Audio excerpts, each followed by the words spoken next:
are you today? Are you happy? Everyone deserves to be happy, right? Your mom, your dad, your dog, your duck, even your meanie neighbor and the whole rat's family who live under your roof. Not that I suggest keeping them as pets and breeding them. What about your colonists? Are they happy? Are you really sure? Are your colonists eating crappy food? I hope no one gets food poisoning from eating too much sushi. Is everyone sleeping well? Do they get comfortable beds and not getting high by the side effect of luciferium? Seriously, your colonists deserve to be happy too. So how do you make your colonists happy? Give them fried chicken, mushrooms, a jump pack? Well, that last one might actually be a solution. We're moving on. Yes. No? As many have said, a happy colony is indeed an effective colony. Is there any benefit in knowing how to make your colonists happy? But of course, there are a lot of benefits you can get when you're happy and regret the damage that would hit you terribly when they're unhappy. Woe is he with a sad colony. Colonists' happiness is measured by their mood, which ranges from 0 to 100, clearly. Low moods percentage could cause mental breaks that could trigger massive destruction for your colonists. They would stop listening to your commands and get even worse. They could go berserk and randomly attack other colonists until they're dead. A maddened colonist could also slaughter animals at random, induce prisoners to escape, and the most extreme case is they could set fire to everything you have built. Ah, they're destroying my components! Even before things deteriorate that far, though, unhappy now colonists will suffer an efficiency hit and start working more slowly. On the contrary, happy colonists can get a global work speed bonus of up to more than 20%. Inspirations are triggered and a stat boost. With a sufficiently high mood of 90%, colonists can sometimes get inspired to work harder, run faster, or gain other interesting positive benefits. And at 100 moods, colonists have inspirations on average once every 10 days. They would gain insight into making a quality item, recruiting prisoners into a colony, taming animals, and many more. So it's worth it to keep them actually happy, not just functional. You know, this mood is affected by thoughts and traits, which add or subtract from a base mood determined by the difficulty level, and this part of it is what makes things interesting, because each colonist has different thoughts, traits, and a personal backstory, which sometimes holds a key on how to make each of them happy. As you all know, Rimworld is known for its detail and realism, so most needs are very simple to take care of. So again, how to make your colonists happy? You should consider two things. First is you need to fulfill their needs, and secondly, take care of their moods.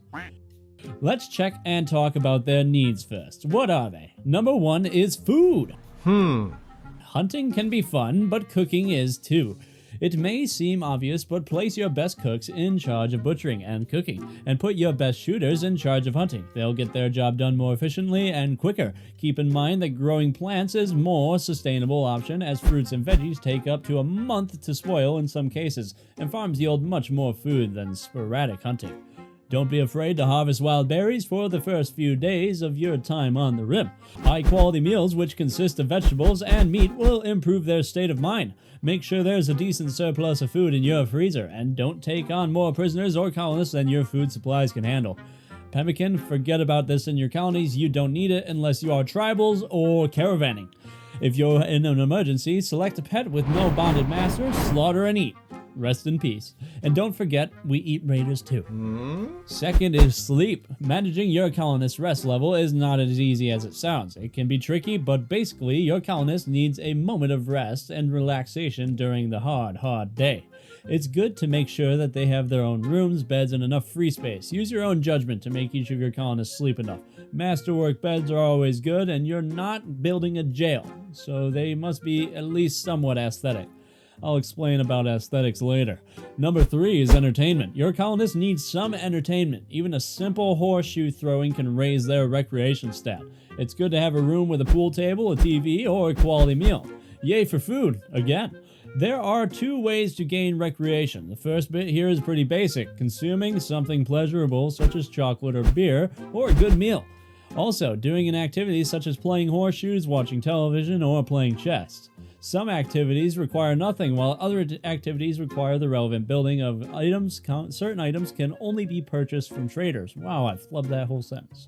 You may also devote a room with a cool set of lightings to establish a place where parties can take place. Party time!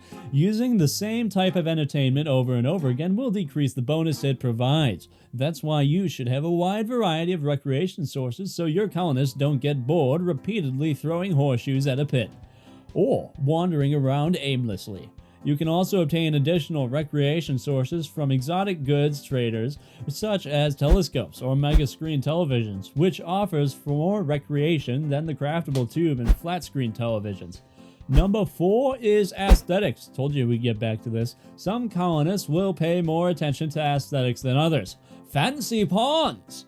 If they are surrounded by barren walls with no furniture, it will make them very unhappy. Colonists get a mood boost for being in a beautiful environment and a mood penalty for being in an ugly one.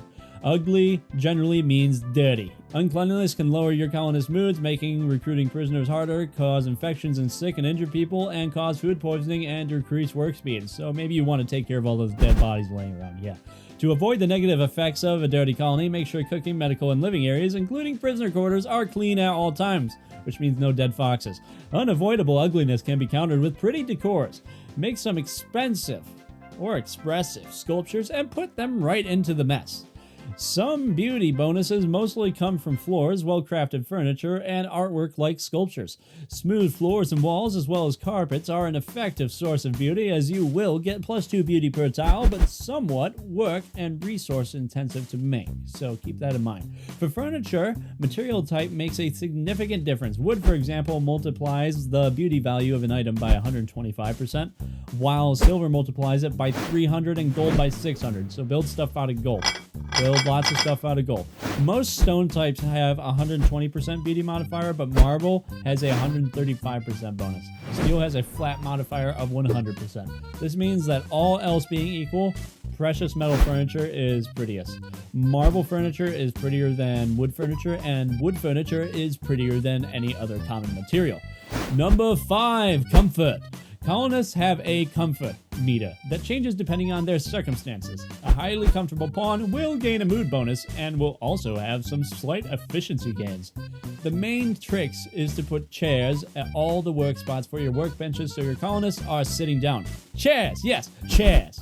Chairs! The material makes a slight difference also. Wooden beds gives more rest effectiveness than marble, but not by much. Armchairs made of leather have a very slight comfort gain over dining chairs, but with a high-skilled craftsman. A high-quality dining chair can be just as good as there functionally a cap on how comfortable it possibly could be. Double beds don't have a comfort bonus over single beds, but royal beds do, so maybe worth building late game when you have more gold in your wallet. Classy pawns. Number 6 is space. Privacy is privacy. Most colonists will prefer to have some private space, just like us. The space need is satisfied according to the number of tiles the pawn can walk to within a radius of 7 or 193 tiles in total. The need is 100% satisfied if there are 99 or more such tiles, and 0% satisfied if there are 3 or fewer. They will definitely become unhappy if they have to spend their time in crowded rooms. Such colonists will require larger bedrooms. Bedrooms are private sleeping spaces which removes the disturbed sleep mood penalty caused by other pawns and provides better mood bonuses than at barracks. Couples will want to sleep together and won't disturb the sleep of their partners. However, they will need a double bed. This is how you should set the bedrooms for your colony. Give the bed an end table to increase comfort and put a dresser in the room. Higher quality furniture provides better comfort, while higher quality beds increase the bed rest effectiveness. You also should have a standing lamp and beauty items, such as a flower pot or a sculpture. More is better, but do not go overboard.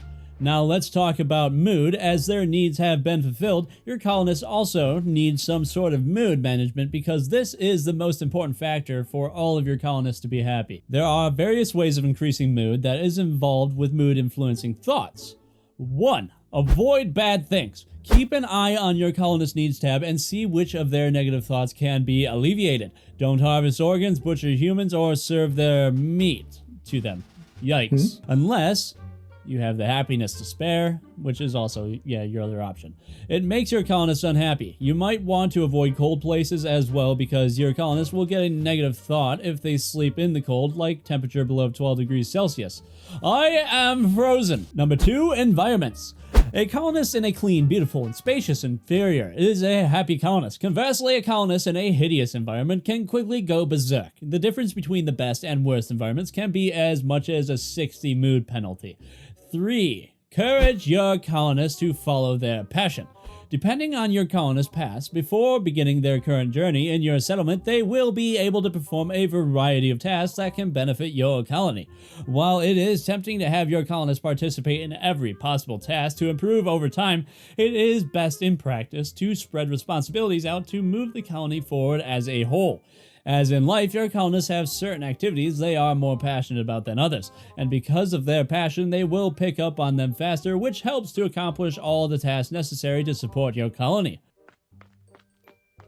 I think that is all that can make your colony happy. There's probably some other things you'll find out on your own as you play and enjoy this beautiful, lovely game.